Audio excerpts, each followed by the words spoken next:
Hello, citizens of the Nigelverse. It's Nigel here once again, and this is gonna be another wrestling review. So, the night before, or on July 6th, was Money in the Bank, and things went interestingly, but the following night was NXT's turn. It's finally time to review NXT Heatwave.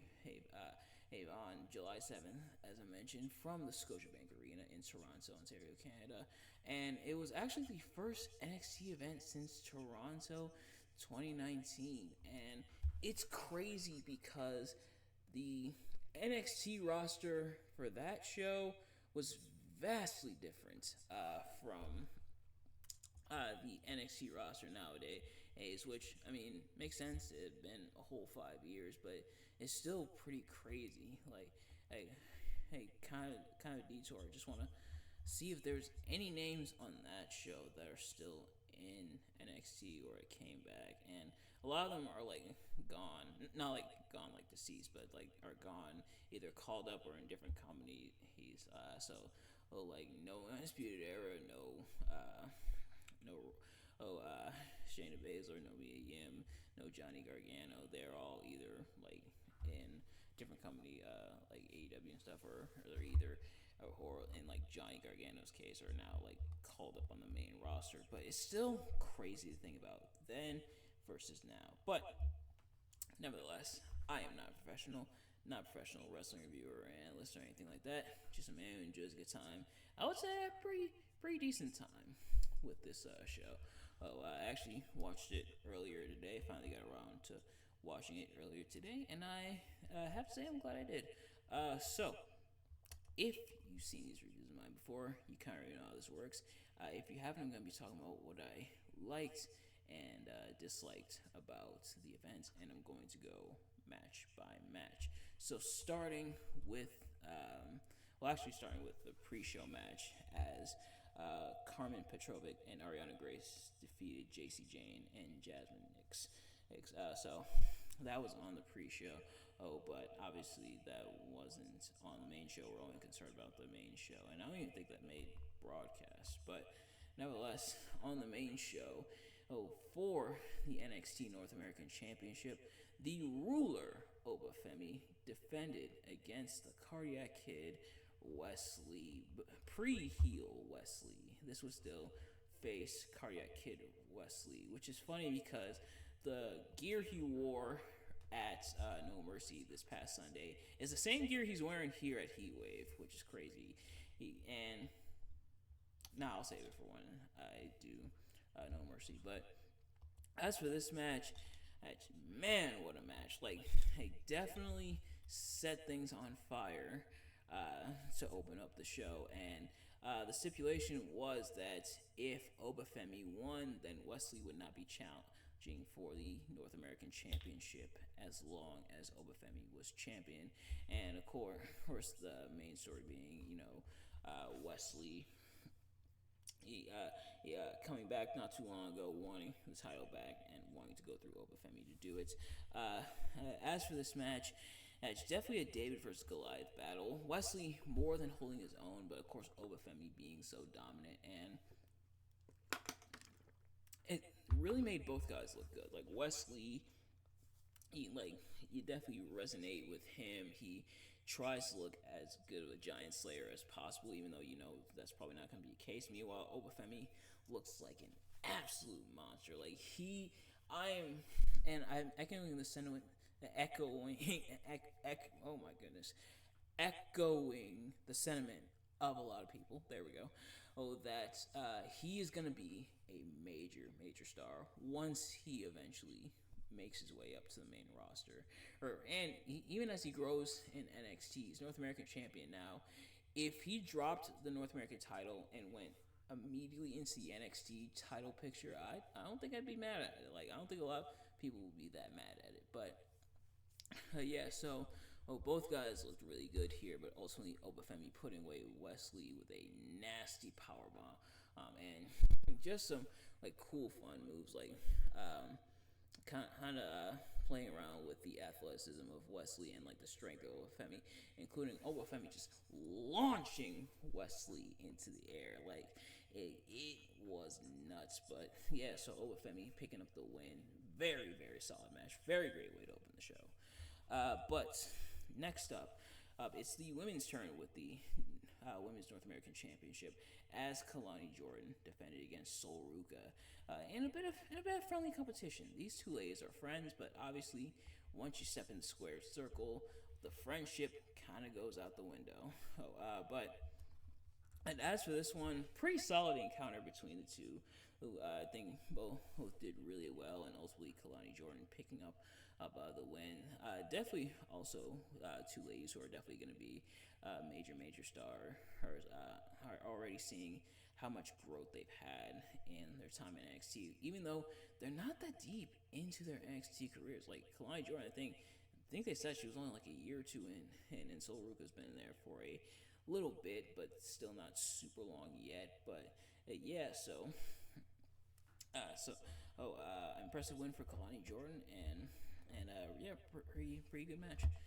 But next up for the NXT Tag Team Championship, Chase U, that being Andre Chase and Duke Hudson, who of course are accompanied by Riley Osborne and Thea Hale, seek to take the NXT titles from Nathan Frazier and Axiom.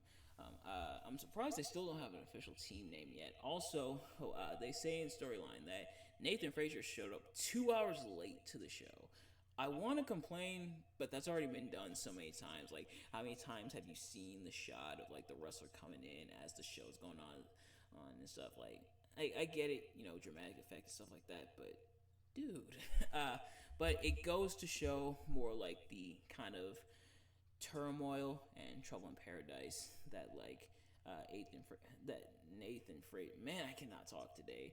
Between the Money in the Bank review, which by the time this goes up, the Money in the Bank review will also be up. But between that and this, man, I cannot talk today. But between the turmoil between Nathan Frazier and Axiom, there we go. The turmoil between Nathan Frazier and Axiom continue to kind of be on display here, including a gnarly accidental super kick from Nathan Frazier to Axiom, and kind of going into spoilers for No Mercy. Obviously, we'll get more into that as we review that.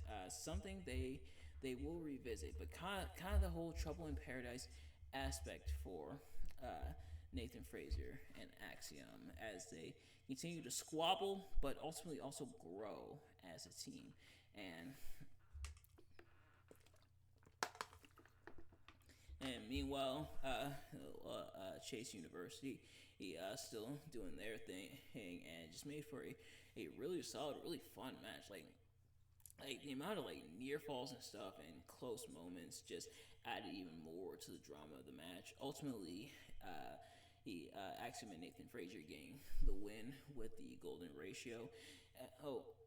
They're definitely leaning more into the superhero gimmick now, but don't forget that Axiom's whole gimmick is that he really, really likes math. So I imagine that would make him the perfect adversary for Solo Sikoa. But yeah, so Axiom and Nathan, I almost butchered the name again. Axiom and Nathan Frazier getting the win. Congrats to those two, and hopefully I can stop botching stuff. Because that would be nice. I'm already botching my mic audio with the echo, but I don't need to botch anything else. But next up, though, for the NXT Women's Championship, I think I mentioned this during my predictions as well, but every championship, every match. That was another botch, but every match on the main card, is for a championship, which is actually really cool. But next up for the NXT Women's Championship, Roxanne Perez defends the title against Lola Vice. So Lola Vice getting the opportunity here